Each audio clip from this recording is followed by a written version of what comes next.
안녕하세요. 바람 30기 손동우입니다. 파이썬 세미나 2일차 시작하도록 하겠습니다. 저번 시간에 용어가 제대로 정리되어 있지 않아가지고 좀 이해하는데 어려움이 있었던 것 같습니다. 그래가지고 오늘은 용어 정리를 우선적으로 하고 세미나를 진행하도록 하겠습니다. 오늘 배우게 될 내용인 함수란 클래스는 코드들의 묶음 또는 변수와 함수의 묶음 정도로만 생각하시면 될 것 같고요.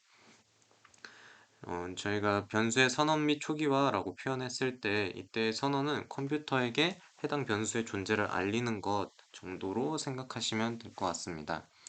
이때 중요한 건 메모리가 실질적으로 할당이 되지 않는다는 것인데요. 실제 메모리가 할당되는 건 이제 정의했을 때라고 생각하시면 될 것 같습니다.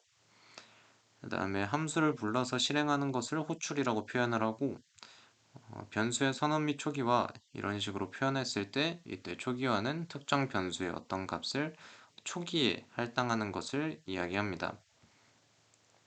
그 해당 변수를 지속적으로 어떤 값으로 변경하거나 새로운 값을 저장할 때는 특정 변수에 어떤 값을 할당했다라고 표현을 하고 이때 할당은 실제 메모리 공간을 사용하겠다는 것을 의미합니다. 메모리 얘기가 나와가지고 복잡할 수 있겠지만 핵심은 이제 실제 메모리를 사용하는지 안 하는지를 판단하시면 될 것 같습니다. 가장 첫 번째 내용은 사용자 정의 함수입니다. 사용자 정의 함수는 말 그대로 사용자가 정의하는 함수를 의미하는데요. 특정 코드들의 묶음이라고 생각하시면 됩니다. 그냥 함수라고 통상적으로 많이 표현합니다. 함수의 정의는 어떤 함수인지 이제 코드에 기입하는 것이고 이를 통해 프로그램이 실행됐을 때 컴퓨터가 함수의 존재를 알 수 있습니다. 그 다음에 함수의 호출은 함수를 실행하기 위해서 부르는 것이며 저희가 함수를 쓰는 이유는 효율성과 가독성 때문입니다. 그 어떤 코드를 반복적으로 써도 똑같이 동작하겠지만 이를 함수 하나로 묶어놓은 다음에 함수명만 불러가지고 호출해가지고 실행하게 되면은 더 효율적으로 프로그램을 동작할 수 있고 이제 코드는 혼자 보는 게 아니라 다른 사람들과 많이 공유하게 되는 경우가 있는데 이때도 똑같은 코드를 나열하는 것보다는 함수로 묶어가지고 함수로 호출함으로써 가독성을 더 높일 수가 있습니다. 그래서 저희가 함수를 많이 사용하고요.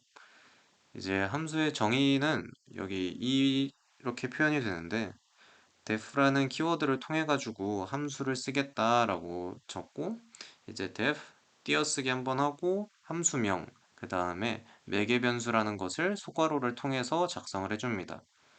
마무리로 이제 콜론을 적고 그 다음 줄부터는 들여쓰기를 통해서 이 함수 코드 블럭을 구분할 수 있습니다. 함수의 호출은 되게 쉬운데 함수명을 쓰고 소괄호를 열고 닫으면 끝입니다. 이 안에 매개 변수가 있을 수도 있고 없을 수도 있습니다. 간단한 함수를 작성한 것인데요. 어,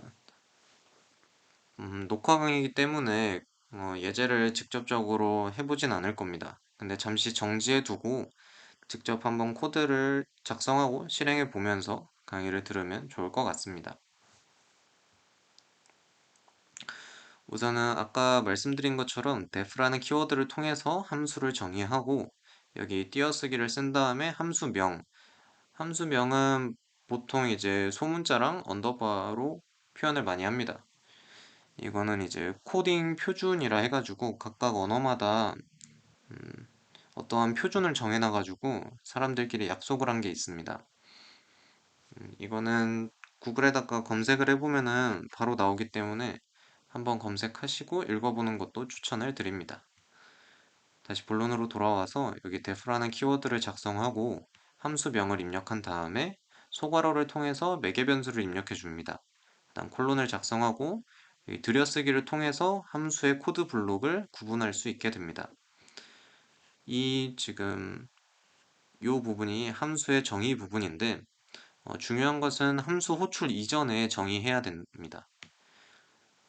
그리고 이제 다섯 번째 줄을 보면은 result라는 변수를 선언하고 add라는 함수를 작성해 줬는데 이에 대해서는 다음 슬라이드에서 더 자세히 설명드리도록 하겠습니다. 그다음 마지막에는 프린트 함수로 호출하고 이 result라는 변수를 출력하는 것으로 마무리됩니다. 여기서 저희가 이 add는 그 사용자 정의 함수인데 이 print 같은 함수는 지금 정의를 한 부분이 없죠. 이런 것들은 이제 내장 함수라고 표현을 하는데 print는 파이썬 내장 함수입니다. 그래서 파이썬이 자체적으로 갖고 있는 내장 함수이고 파이썬 내장 함수 이외에도 이제 내장이 있으니까 외장도 있겠죠? 외장 함수 같은 경우에는 뒷부분에서 다시 말씀을 드리도록 하겠습니다. 여기서 이제 매개 변수, 그 다음 반환값, 그 다음 인자라는 키워드들이 이제 나왔는데 여기서 매개 변수는 함수 정의 부분에서 전달하고자 하는 변수의 이름을 의미합니다. 매개 변수는 있을 수도 있고 없을 수도 있습니다. 그건 이제 어떤 함수를 만들게 되는지에 따라서 개발자 입장에서 이제 선택하는 사항이고요. 매개 변수가 없다면은 그냥 이 소괄호를 공백으로 두면 됩니다. 그 다음에 이제 반환값에 대한 내용인데 C에서도 배우셨겠지만 이 return이라는 키워드를 통해서 특정 변수를 아니면 특정 객체를 반환할 수가 있습니다. 반환값도 마찬가지로 있을 수도 있고 없을 수도 있습니다. 이건 모두 다 그 개발자가 어떤 함수를 만드는지에 따라 달라지게 되는 상황이고요. C와 달리 이제 파이썬은 반환값이 없으면 그냥 이 세 번째 줄을 그냥 안 쓰셔도 됩니다. 그럼 자동적으로 그 이 코드에서 반환값이 없음을 스스로 깨닫고요. 마지막으로 이제 인자라는 건 뭐냐면 함수에 전달되는 실제 값을 의미합니다. 아규먼트라고 부르면 이 인자랑 매개 변수를 혼동하는 경우가 있어요. 특히 이제 블로그나 이런 것들을 찾아보게 되면은 어떨 때 인자 쓰고 어떨 때는 매개 변수라고 적혀 있고 이런데 나중 되면은 혼란스러워질 때가 있습니다. 그래서 차이를 보자면 이 인자라는 것은 실제 함수가 호출될 때 이 함수에 어떤 값을 보내고 싶은데 이때 보내지는 값을 인자라고 합니다. 그리고 매개 변수는 함수 정의 부분에서 그냥 적혀 있는 변수라고 생각하시면 될 것 같아요. 그래가지고 여기서 매개 변수는 a랑 b가 되는 것이고 인자는 3이랑 4 이렇게 되는 것입니다.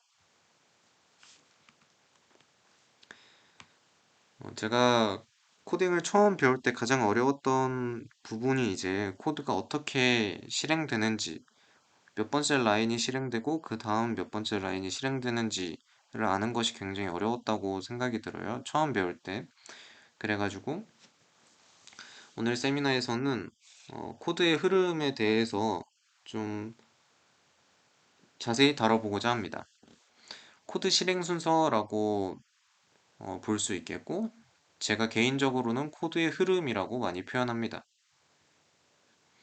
그래서 프로그래밍 어떤 코드들이든 간에 위에서 아래로 코드가 실행되고 이거는 이제 기본적인 규칙이죠. 위에서부터 아래로 첫 번째부터 이제 여섯 번째 줄로 이렇게 차례대로 실행이 되는데 여기서 보게 되면은 어, 함수 정의 부분은 어, 이 함수가 존재하는구나 라고 컴퓨터에게 알려줄 뿐이지 특정 행동을 하지 않습니다.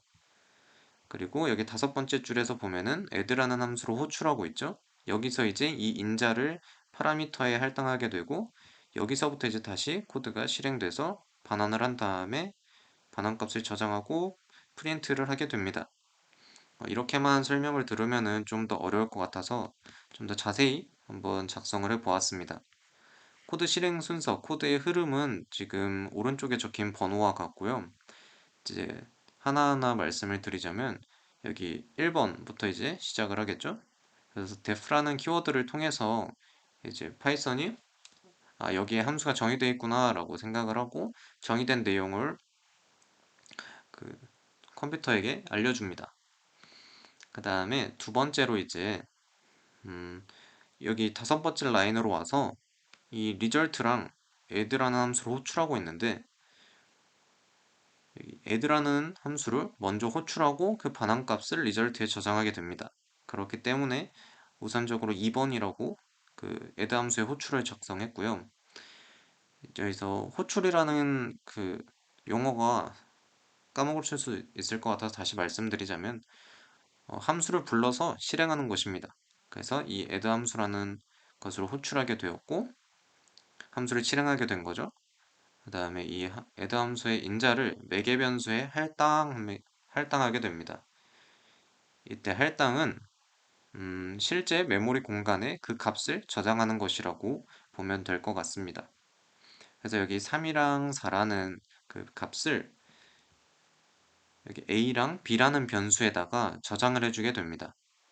그래서 여기가 3번, 그 다음에 이 함수가 이제 실행이 됐기 때문에 여기 들여쓰기 된 내용으로 넘어가게 됩니다.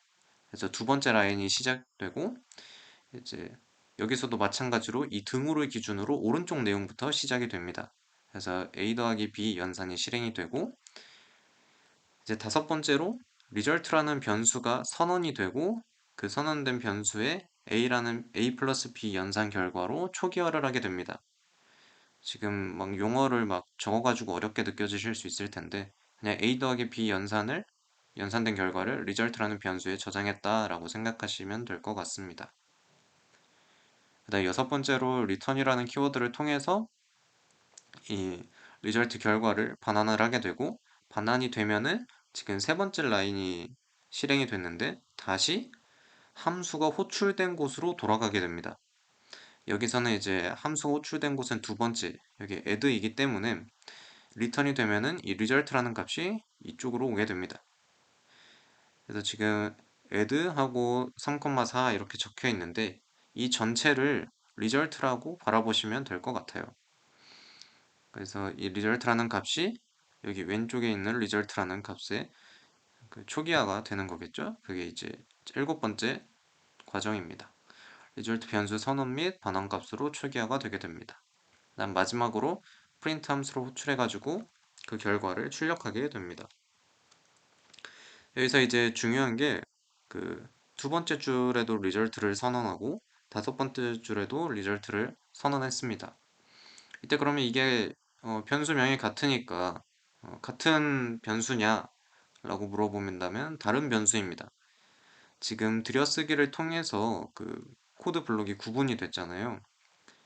그랬을 때 여기 두 번째 줄에 있는 리절트는 지역 변수로 취급이 되고 다섯 번째에 있는 리절트는 이제 전역 변수로 취급이 되는데 그래가지고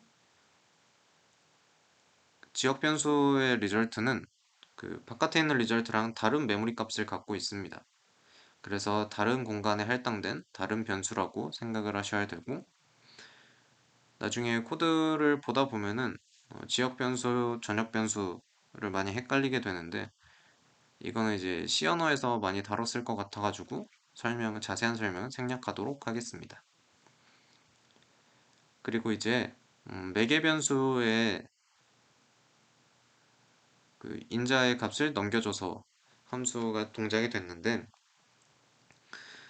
어떨 때는 그 인자를 넣어주고 어떨 때는 인자를 안 넣어줘가지고 그냥 기본적으로 어떤 값으로 동작하면 좋겠다 했을 때 이 기본 매개 변수를 사용합니다. 기본 매개 변수는 함수 호출 시 인자의 값이 없을 때 이제 자동적으로 할당되는 값을 설정해 두는 것인데요. 지금 왼쪽에 본 코드에서 인자가 존재하죠? 근데 오른쪽에는 인자가 없습니다. 그랬을 때 여기 add라는 함수 a랑 b에 등호를 적고 그 다음에 어떤 값으로 자동적으로 할당됐으면 좋겠는지를 적어주게 됩니다. 이때 중요한 건 이 기본 매개 변수 같은 경우에는 그 가장 오른쪽에 가장 마지막에 작성이 되어야 합니다.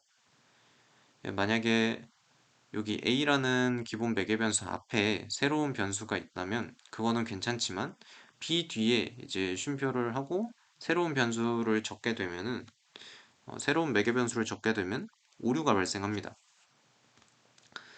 그래서 이 기본 매개 변수 같은 것은 가장 마지막 쪽에 작성을 해줘야 합니다. 지금 보시는 것처럼 기본 매개 변수들끼리 작성되어 있는 것은 괜찮습니다. 그래서 여기서는 인자를 적지 않았기 때문에 자동적으로 a랑 b라는 매개 변수에는 3과 4라는 값이 할당이 되게 됩니다. 만약에 여기에 인자로 5, 7 이런 식으로 적게 되면은 5랑 7이 a랑 b에 할당이 되게 되어 그 값으로 이제 코드가 동작이 됩니다. 그리고 이제 C 언어를 했을 때 그런 얘기를 들어보셨을 거예요. 함수의 매개 변수는 너무 많으면 안 된다. 뭐 3개 이상 되면 안 된다. 뭐 4개 이상 되면 안 된다. 뭐 이런 이야기를 하시는 분들을 들으셨을 것 같아요. 근데 그게 이제 매개 변수를 많이 적게 되면은 가독성 측면에서 많이 헷갈리기 때문에 그런 이야기를 많이 합니다. 그랬을 때 이제 파이썬에는 굉장히 좋은 기능이 있는데 이 가변 인자라고 오른쪽에 보시는 것처럼 이 별을 작성하고 그냥 변수명을 적게 되면은 이게 가변 인자로 취급이 됩니다. 이때의 별은 그 C에서 의미하는 포인터 변수를 말하는 게 아닙니다. 그냥 이게 가변 인자라는 것이구나 라고 생각을 하시면 되고 이 가변 인자는 여러 개의 인자를 작성할 때 사용하는 인자라고 보시면 될 것 같아요. 이 가변 인자는 무조건 튜플 형식을 가지고요. 이제 별을 통해서 가변 인자를 설정합니다. 별 뒤에 오는 변수명은 바꿔도 무관한데 보통 이제 args라고 아규먼트의 약자를 많이 사용하게 됩니다. 일단 가변 인자는 기본 파라미터와 기본 매개 변수와 마찬가지로 가장 마지막에 작성이 되어야 합니다. 지금 보시는 것처럼 a와 b는 그냥 파라미터인데 이제 그 뒤에 오는 가변 인자 numbers는 마지막에 작성이 되어야 합니다. 그리고 이 가변 인자 같은 경우는 튜플 형식이기 때문에 다음과 같이 포문과 많이 사용을 합니다. 결합해가지고. 그래서 동작이 어떻게 되냐 하면 이제 여기 1번부터 7번까지는 add라는 함수의 정의 부분이기 때문에 이거를 그 컴퓨터에게 이런 함수가 있다라고 알려주기만 할 뿐 안에 있는 코드가 실행되진 않습니다.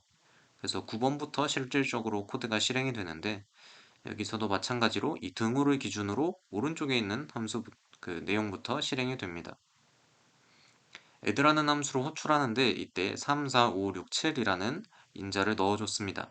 이렇게 되면은 이 순서대로 가장 앞에 있는 게 매개 변수의 가장 첫 번째 걸로 두 번째 있는 내용이 매개 변수의 두 번째 내용으로 들어가게 됩니다. 그리고 이 나머지 것들은 3, 5, 6, 5, 6, 7 이 내용은 이 넘버스라는 그 가변 인자의 저장 그 할당이 되고 이는 튜플 형식을 가지고 있습니다. 그래서 이제 리절트에 a랑 b를 더해주게 되고 포문을 통해 가지고 이 튜플 자료형 안에 있는 값을 하나씩 num이라는 변수에 할당하게 되고 이 num을 result라는 변수에 계속해서 더해주는 형식입니다. 그 다음에 다 더해진 그 result 변수를 return이라는 키워드를 통해서 반환하게 되고 앞서 말씀드린 것처럼 이 반환값은 반환값뿐만 아니라 함수 안에 있는 코드가 다 실행이 되면은 그 다음 실행되는 코드는 이제 함수의 호출 부분으로 돌아가게 됩니다. 그래서 여기 7번째 줄이 실행된 다음에 9번째 줄에 있는 이 add라는 곳으로 다시 호출된 곳으로 넘어가게 되고 이 반환된 리턴 값을 이제 등호 왼쪽에 있는 result라는 그 변수에다가 할당을 하게 되고 마지막으로 프린트하게 되는 코드입니다. 그 다음으로 설명드릴 내용은 키워드 인자입니다. 키워드 아규먼트라고 부르고 이제 별 두 개를 통해서 표현을 합니다. 이제 이 친구도 마찬가지로 변수명은 바꿔도 무관하지만 보통 이제 키워드 아규먼트의 약자로 KWARGS를 많이 쓰게 됩니다. 얘는 이제 튜플 형식이 아니라 딕셔너리 형태로 전달이 되게 되고 이제 저희가 자주 쓰는 프린트 함수가 키워드 인자로 구성이 되어 있습니다. 예시는 아래와 같이 되어 있는데 여기서도 마찬가지로 이 정의 부분에서는 그 코드가 실행되지 않고 그러니까 코드 내부에 정의 내부에 있는 코드가 실행되진 않고 단순히 함수가 있다는 것만 알려주게 됩니다. 실질적으로 다섯 번째 줄부터 코드가 실행이 될 거고 여기서 이제 함수로 호출할 때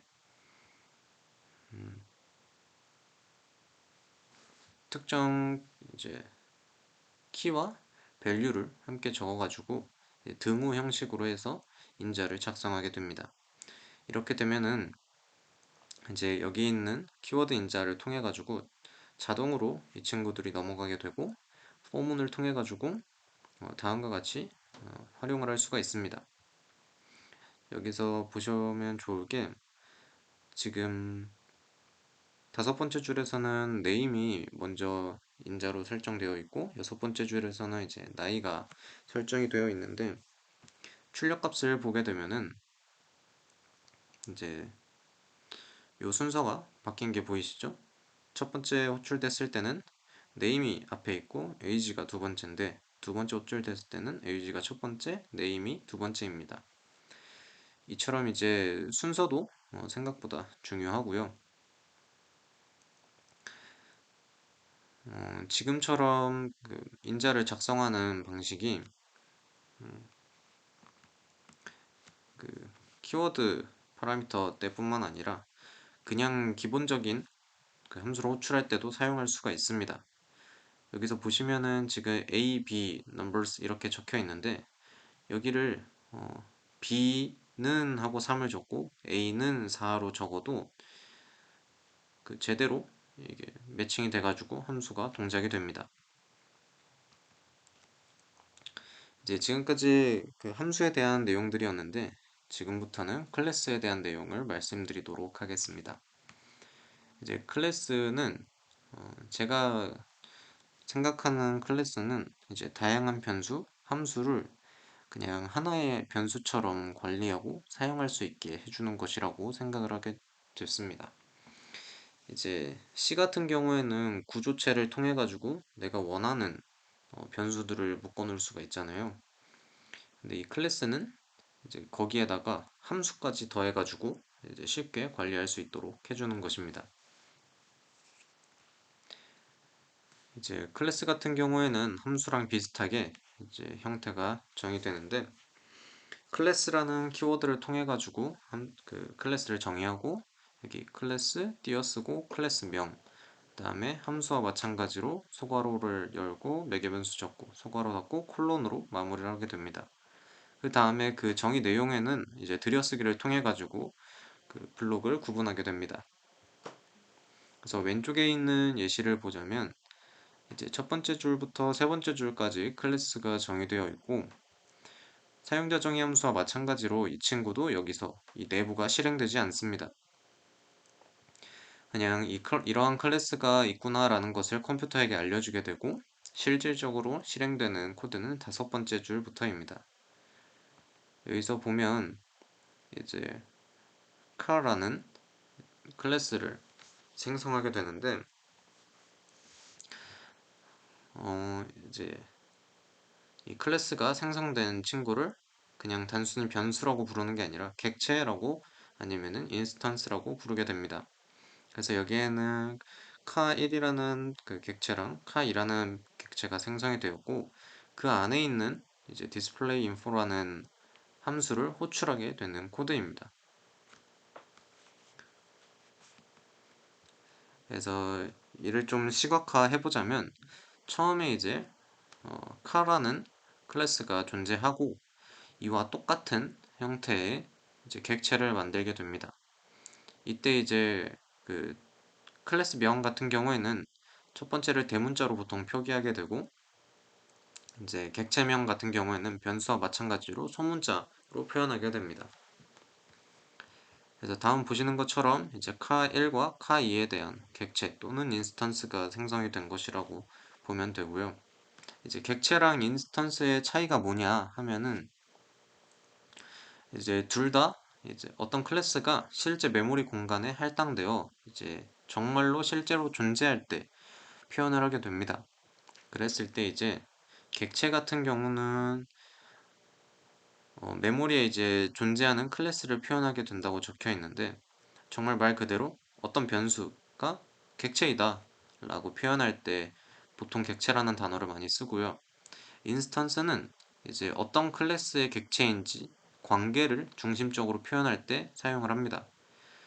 예시와 같이 카1은 카라는 이제 클래스의 인스턴스다 라고 표현할 때 보통 인스턴스라는 단어를 쓰게 되는데, 사실 많이 혼용해서 쓰고 실제로 파이썬 내부에서 이 변수가 그 객체인지 인스턴스인지를 구분해서 뭐 코드가 동작되진 않습니다. 다음으로 이제 생성자에 대한 내용인데, 생성자는 클래스가 생성됐을 때 가장 먼저 실행되는 함수를 말합니다. 여기 보시는 것처럼 첫 번째 줄부터 일곱 번째 줄 클래스가 정의된 내용을 보시면 두 개의 함수가 있는 것을 확인할 수 있습니다. 첫 번째는 언더바 init 언더바라는 함수이고, 두 번째는 display info라는 함수입니다. 이때 여기 그 init이라는 함수가 그 생성자가 되고, 그 display info는 그냥 단순히 메서드가 됩니다. 여기서 중요한 거는 생성자는 무조건 이 이름으로 작성이 돼야 됩니다. 여기서 언더바가 하나가 빠지거나 이닛의 표기가 틀렸을 경우에는 이것을 생성자라고 인식하는 것이 아니라 그냥 함수로 인식하게 되어서 우리가 원하는 동작을 할 수 없게 됩니다. 그래서 여기 실질적으로 실행되는 그 아홉 번째 줄부터 보자면, 카라는 클래스를 생성하게 되고 이때 현대 아이오닉 5라는 인자를 넣어주게 됩니다. 이렇게 되면은 파이썬 내부에서 자동적으로 이 생성자에 있는 파라미터로 할당이 되게 되고, 여기 브랜드는 현대로, 아이오닉 5는 모델이라는 변수에 할당이 되게 됩니다. 요 셀프라는 것은 그 다음 슬라이드에서 다시 설명을 드리도록 하겠습니다. 그래서 여기 self.brand라는 변수에 이제 지금 받아온 브랜드를 할당하게 되었고, 마찬가지로 모델도 모델이라는 변수에 할당하게 되었습니다. 그리고 열 번째 줄을 보게 되면은 이제 여기도 마찬가지로 카라는 클래스를 생성하게 되고 이때 기아 K9을 인자로 넣어주게 되었습니다. 이것도 마찬가지로 브랜드랑 모델에 각각 할당이 되고, 여기 self.brand, self.model의 선언 및 초기화가 이루어집니다. 그 다음 이제 생성자에 대한 코드가 아래에 더 이상 없죠. 그렇게 되면은 클래스도 마찬가지로 이 친구도 함수니까 결국 자기를 호출한 곳으로 돌아가게 됩니다. 그래서 생성자가 끝나게 되면 여기 아홉 번째 줄, 열 번째 줄로 각각 돌아가게 되는 것이죠. 이렇게 됐을 때 좀 혼란이 올 수 있는 게, 똑같은 클래스로 이제 만들었는데 왜 변수명이 이제 막 달라지고 이러냐. 이게 실제 메모리상에서는 그 다른 물리적 공간이 있습니다. 그래서 똑같은 클래스를 이제 사용했다 해도 카1, 카2는 각각 다른 메모리를 갖게 돼가지고 이 카1에 대한 그 내부 변수들이 카2 객체에 대한 내부 변수에 접근을 하지 못하고 서로 영향을 줄 수 없습니다. 그래가지고 보통 이 클래스를 약간 틀이라고 많이 비유를 하는데, 틀에다가 어떤 내용물을 채우게 되면은 이제 틀은 보존이 되고 내용물을 찍어낼 때마다 내용물이 늘어나게 되니까 보통 틀이라는 것에 클래스를 많이 비유하게 됩니다. 그래서 보시면은 여기도 카1, 카2라는 객체가 생성이 되었고 각각 display info라는 함수로 호출해서 오른쪽과 같이 결과가 나온 것을 확인할 수 있습니다. 이제 여기 보시면 셀프라는 것들이 있는데, 이 셀프는 무엇이냐 하면 말 그대로 이제 자기 자신을 의미합니다. 근데 이제 클래스에서 객체 자기 자신을 의미하게 됩니다. 그래서 여기 이제 첫 번째 카1에 대해서 생성을 했을 때 이 객체 내부에 있는 셀프랑 카2의 내부에 있는 셀프는 다른 메모리 값을 갖게 되고, 이 셀프를 통해서 클래스 내의 뭐 함수라든가 변수라든가 이런 것들에 대해서 접근이 가능합니다. 이때 접근은 점을 통해서 접근을 하게 됩니다. 여기 보시는 것처럼 self.brand, self.model 이렇게 변수명이 되어 있는데 이제 이런 것들을 이제 선언 및 초기화할 때 사용을 하게 되고 이 셀프로 선언이 된 것들은 클래스 내부에서 다른 함수에도 이제 사용을 할 수가 있습니다. 그래서 원래대로 앞서서 우리가 배웠던 내용에 의하면 여기 함수 내부에서 선언된 변수들은 이제 지역 변수로 분리가 되기 때문에 다른 함수나 아니면 다른 공간에서 이제 접근을 할 수가 없습니다. 근데 이 함수들 같은 경우에는 하나의 클래스 내부에 선언이 되어 있기 때문에 셀프라는 키워드를 통해 가지고 그 다른 함수이지만 다른 함수의 다른 지역 변수이지만 서로 같은 그 메모리를 가리키게 되어서 서로 영향을 줄 수가 있습니다.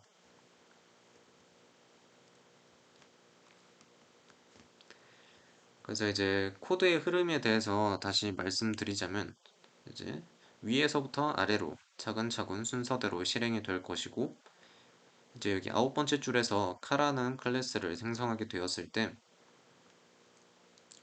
이 인자들이 여기 생성자의 파라미터로 할당이 되고 이때 셀프는 그 자동적으로 얘가 그 자기 자신을 가리키기 때문에 이 셀프부터 할당이 되는 게 아니라 셀프 뒤에 있는 파라미터부터 할당이 되게 됩니다.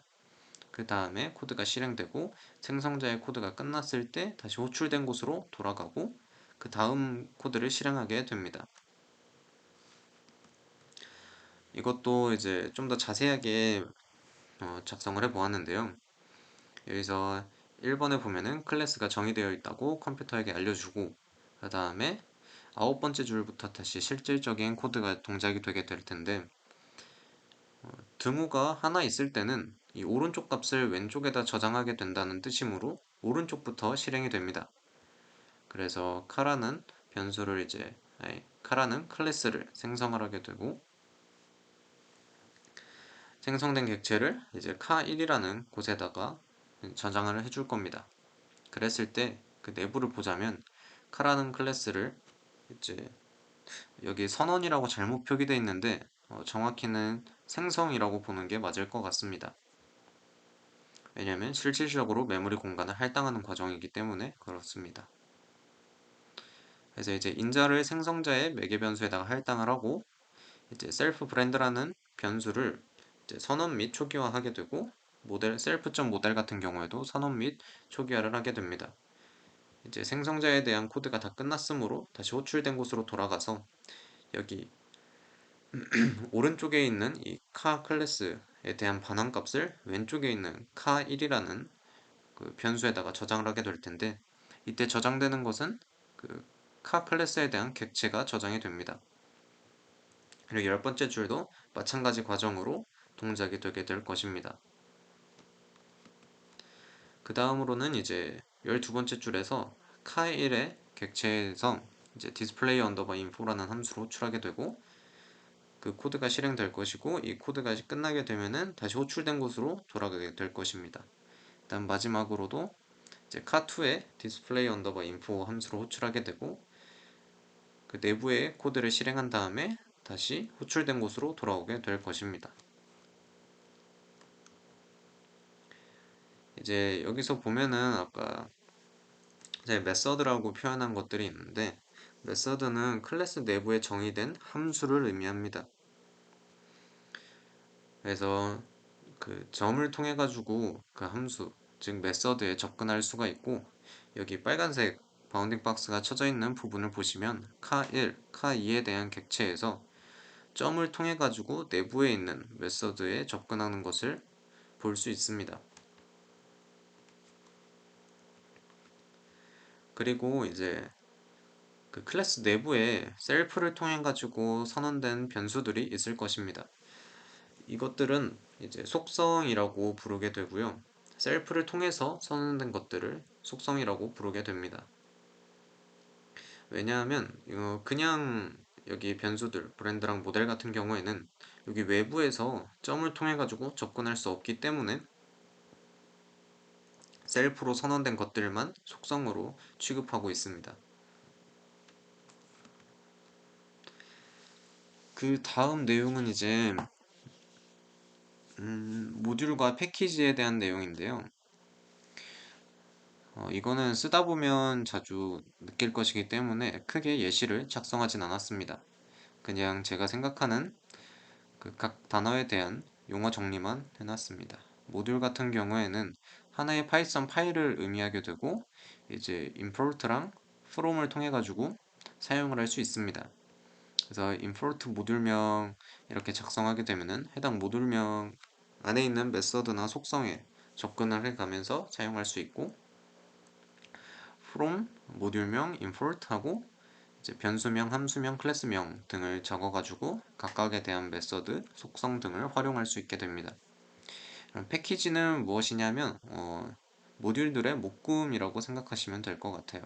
모듈은 파이썬 파일 하나, 패키지는 파이썬 파일 여러 개라고 보시면 될 것 같습니다.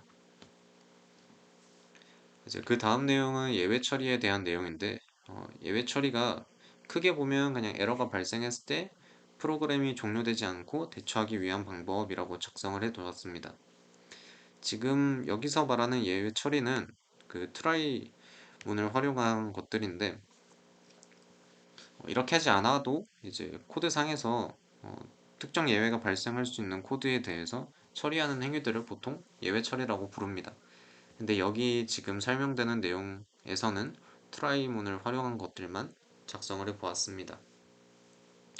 그래서 트라이문 같은 경우는 크게 세 가지 방법이 있는데 이렇게 트라이하고 콜론 작성을 한 다음에 들여쓰기를 통해서 이제 실행할 코드를 적고 excep이라는 키워드를 통해 가지고 마찬가지로 실행 코드를 적습니다.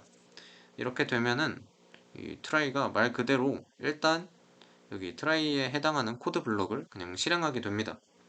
그리고 이 트라이 내용을 실행할 때 만약에 에러가 발생하게 되면은 어떤 내용인지에 대해서는 신경 쓰지 않고 바로 excep이라는 키워드가 있는 곳으로 넘어가게 돼서 그 다음에 코드가 실행되게 됩니다.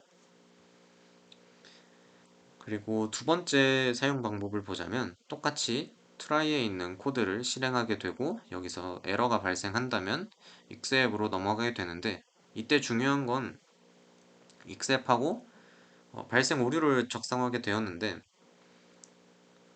그 사용일과 사용이의 차이를 보자면 여기서는 발생 오류, 해당 오류가 발생했을 때만 이쪽 코드로 넘어오게 됩니다. 그래서 만약에 1번 에러, 1번 오류가 발생했다면 그리고 여기에 1번 오류라고 적혀 있다면 이쪽으로 넘어오겠지만 2번 에러가 발생한다면 여기서는 이제 처리할 수 없기 때문에 그 프로그램이 종료가 되게 됩니다.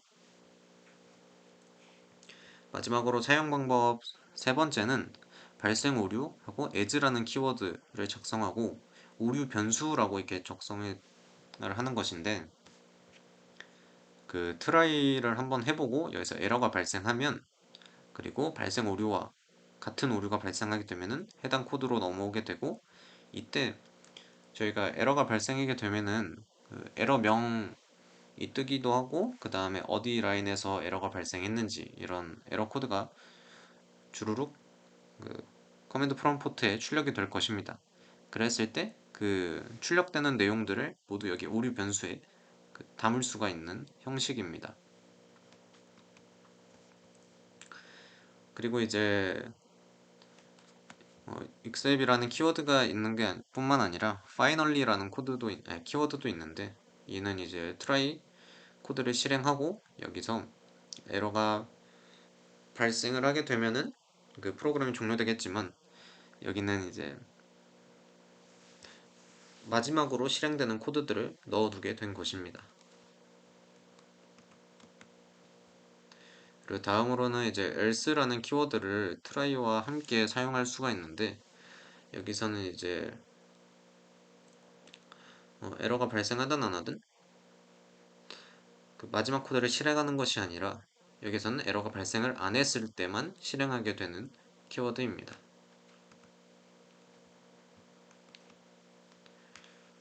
이를 이제 예시를 통해서 한번 확인해 보도록 하겠습니다. 일단 코드의 흐름은 위에서부터 아래로 진행이 될 것이고요. 그래서 1번 라인에서 이제 try라는 키워드를 통해서 여기 있는 내용을 한번 실행해 봐야겠다 라고 프로그램이 인식하고 여기서 이제 주르륵 내려오게 될 것입니다. 그래서 이 input이라는 그 함수는 커맨드 프롬프트를 통해서 사용자가 프로그램에 직접 값을 입력할 수 있는 함수입니다. 그래서 숫자를 입력받고 이를 int형으로 형 변환을 한 다음에 x라는 변수에다가 초기화를 해주는 과정입니다. input 안에 적은 문자열 같은 경우에는 커맨드 프롬프트에 작성을 하고 입력이 들어올 때까지 기다리는 것입니다. 그 다음에 4번 라인도 마찬가지로 위와 같이 실행이 되고 이 리절트를 선언 및 초기화하게 되는데 이때 오른쪽 내용을 보면 x 나누기 y라고 되어 있습니다. 근데 이제 x를 0으로 나누게 되면은 그거는 이제 무한대로 발산하기 때문에 프로그램 내부에서 그 오류가 발생하게 됩니다. 그래서 이제 그때 발생하는 오류명이 이제 다음과 같이 제로 디비전 에러라고 표현이 되고 만약에 이 친구가 나눌 수 없는 입력이 잘못되었을 때에 대한 것을 처리할 때는 이제 밸류 에러가 동작하게 됩니다. 그래서 여기 인풋에서 어떤 입력이 잘못되었을 때는 여기 6번째 라인으로 오게 되고 y에다가 0을 넣어가지고 여기 5번째 줄에서 그 0으로 나누게 되었을 때는 9번째 줄로 넘어오게 됩니다. 그래가지고 해당 내용을 프린트하고 이제 else 또는 finally로 넘어가게 될 텐데 else 같은 경우에는 예외가 발생하지 않았을 때만 실행되기 때문에 finally로 넘어오게 될 것입니다. 그래서 이 finally 같은 경우에는 예외가 에러가 발생하든 안 하든 관계없이 항상 실행이 되게 된다는 특징이 있습니다. 이상 세미나는 마치게 됐는데요. 오늘은 과제가 있습니다. 참으로 안타까운 소식인데 과제는 이제 그 카페에 이 자료를 올릴 때 함께 첨부된 파이썬 세미나 과제 워드 파일 안에 있는데 여기에 이제 코드가 존재하고 그 코드에 대한 답을 작성해 주시면 됩니다. 그리고 이제 파일을 제출할 때에는 이미지나 글자가 깨지는 것을 방지하기 위해서 PDF 파일로 변환해서 업로드해 주시면 좋을 것 같습니다. 총 문제는 3개인데 첫 번째, 두 번째, 세 번째 다 사실 같은 문제입니다. 그냥 코드만 다르게 되어 있고 내용은 같습니다. 제가 이제 7번째랑 이제 17번째, 18번째 슬라이드와 같이 이런 식으로 이 코드의 흐름이 어떻게 되는지 그 워드 파일에 작성을 해주시면 될 것 같고요.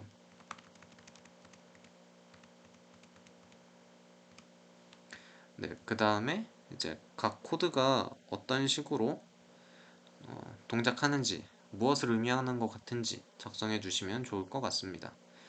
그 다음에 실행 결과를 스크린샷 찍은 다음에 워드에다가 넣어 주시면 되고 이때 실행 결과에 그 커맨드 프롬프트에서 명령어를 입력해서 파이썬 파일을 실행하는 과정까지 한 번에 촬영해 주시길 바랍니다.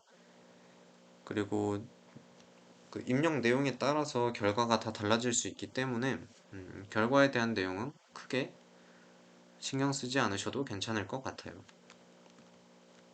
다음 두 번째 코드는 이제 클래스를 활용한 코드입니다. 첫 번째는 단순히 사용자 정의 함수만 사용을 했는데 이제 두 번째는 클래스와 사용자 정의 함수를 함께 사용하는 것입니다. 그리고 마지막은 조금 긴데 이제 클래스 내부의 생성자 그리고 이 클래스를 활용하는 사용자 정의 함수들까지 작성을 해가지고 좀 길어졌습니다. 근데 이것도 마찬가지로 이제 코드의 흐름을 작성해 주시면 되고 각 코드가 어떤 의미를 하는지 작성을 해주시면 좋을 것 같습니다.